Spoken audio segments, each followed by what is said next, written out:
திரு பழ கருப்பையா அவர்கள் சொன்னார், பாலச்சந்திரன் பயந்து கொண்டு பாட்டாக பாடிவிட்டார் என்று. ஐயா, இங்கேயே தான் உட்கார்ந்திருக்கிறேன், தொடர்ந்து பதில் சொல்லி கொண்டுதான் இருக்கிறேன். இந்த கூட்டத்தை பார்த்து, விஜயுடைய ரசிகர்களை பார்த்து பயப்பட வேண்டிய தேவை எனக்கு இல்லை. ஏனென்றால் என் பேச்சை அமைதியாக கேட்டார்கள். எதிர்கருத்து சொன்ன பொழுதும் எந்த விதமான தேவையற்ற ஆரவாரம் இல்லாமல் ஆழமாக கேட்டார்கள். அப்படிப்பட்டவர்களை பார்த்து பயப்பட வேண்டிய தேவை எனக்கு இல்லை.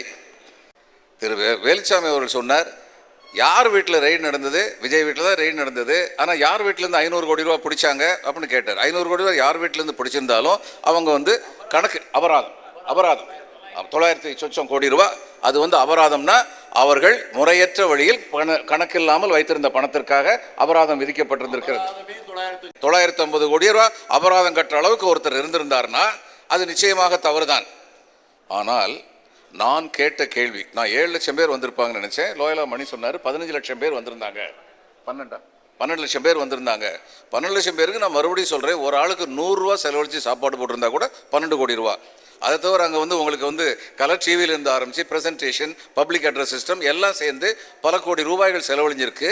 நான் என்ன கேட்குறேன், இந்த பல கோடி ரூபாய் தவறான வழியில் நான் சொல்லலை. நான் கேட்குறதெல்லாம் எல்லாரையும் சரியாக இருக்கணும்னு சொல்கிற நீங்கள் முன்மாதிரியாக இருக்கணும். அதுக்கு என்ன கணக்கு? இன்னைக்கு வரைக்கும் அந்த கணக்கு வரல. இதை பற்றி இவங்க 2 பேரும் யாருமே பதில் சொல்லலை. இன்னொன்று சொல்கிறேன், திரு லோயலா மணி அவர்கள் சொன்னார், கேள்வி கேட்பதற்கு எங்களுக்கு உரிமை இருக்கிறது. நிச்சயமாக ஒரு கட்சியை துவங்கும் பொழுது ஆளுங்கட்சிக்கு எதிராக அநேக கேள்விகளை கேட்பதற்கு அந்த கட்சி தலைவருக்கும் அந்த கட்சியின் தொண்டர்களுக்கும் முழு உரிமை இருக்கிறது. அதே போல் ஒரு சாதாரண குடிமகனாக இருக்கின்ற எனக்கும் யாரை பற்றியும் கேள்விகள் கேட்பதற்கு உரிமை இருக்கின்றது. நீங்கள் சொன்னீர்கள், முதியோர் உதவித்தொகை செய்திருக்கிறோம், இலவச வீடு அளித்திருக்கிறோம், பாடசாலை நடத்துகிறோம், நூலகம் நடத்துகிறோம், கம்ப்யூட்டர் வழங்கப்பட்டது எனக்கு தெரியும். இவைகளுக்கெல்லாம் ஒட்டுமொத்தமாக என்ன செலவு நடந்தது, எத்தனை நூலகங்கள் அமைத்தீர்கள், எத்தனை பள்ளிக்கூடங்கள் கட்டினீர்கள் என்று கேட்கும் உரிமை எனக்கு இருக்கின்றது.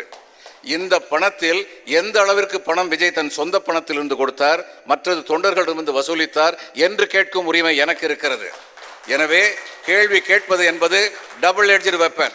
இருவருக்குமே பதில் சொல்ல வேண்டிய கட்டாயம் இருக்கிறது. அந்த கட்டாயத்தை பொதுமக்களில் ஒருவனாகிய நான் மட்டுமல்ல, விஜயின் ரசிகர்களாகிய நீங்கள் இருவரையுமே பார்த்து கேள்வி கேட்க வேண்டும். ஏனென்றால் இங்கு கூடியிருக்கும் நீங்கள் ஒரு மாறுதலை எதிர்பார்த்து வந்திருக்கின்றீர்கள். பல ஆண்டுகளாக இங்கு நடக்கின்ற ஆட்சிகளில் குறைபாடுகள் இருக்கின்றன என்று உணர்கின்றீர்கள். எம்ஜிஆர் மக்களுடைய வறுமையில் வாடுகின்ற மக்களை பற்றி கவலைப்படாதவரா? நிச்சயமாக கவலைப்படுபவர்.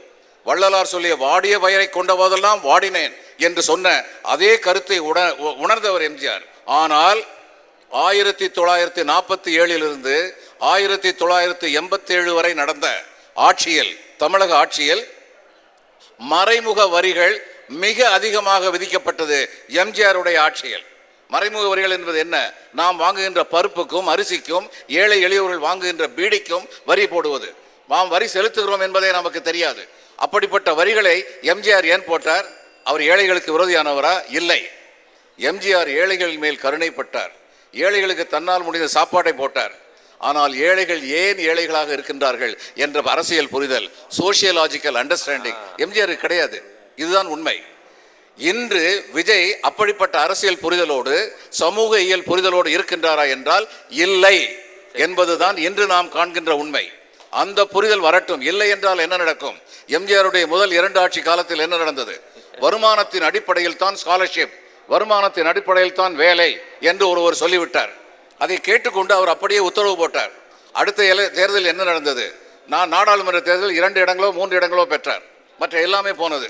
உடனே எம்ஜிஆர் 50% இந்த விழுக்காடை 69 விழுக்காடாக ஆக்கினார். இதனாலெல்லாம் பாதிக்கப்பட்டவர்கள் யார்? தமிழக மக்களின் எதிர்காலம் எந்த அளவிற்கு, ஓரளவிற்கு சிரமத்திற்கு உள்ளானது. இந்த சிரமங்கள் உள்ளானதற்கு காரணம் என்ன? நாம் நம்முடைய மாநிலத்தில் நல்லவர்களை பார்த்து நம்புகின்றோம். நல்லவர்களாக மட்டும் இருந்தால் போதாது, வல்லவர்களாகவும் இருக்க வேண்டும். நாட்டை ஆளும் திறன் படைத்தவர்களாக இருக்க வேண்டும். அத்தகைய திறன் படைத்தவராக இன்று வரை விஜய் காணப்படவில்லை.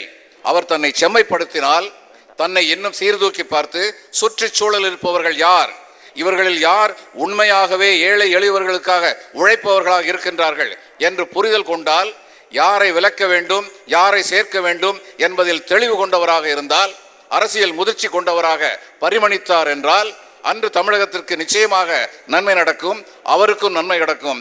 ஏற்கனவே சொன்னது போல் இன்று அந்த தகுதி உள்ளவராக விஜய் காணப்படவில்லை. இன்று பொதுமக்களின் பெரும்பான்மை ஆதரவு விஜய்க்கு இருக்கும் என்று நம்புவதற்கான சூழ்நிலை இல்லை. நன்றி, வணக்கம்.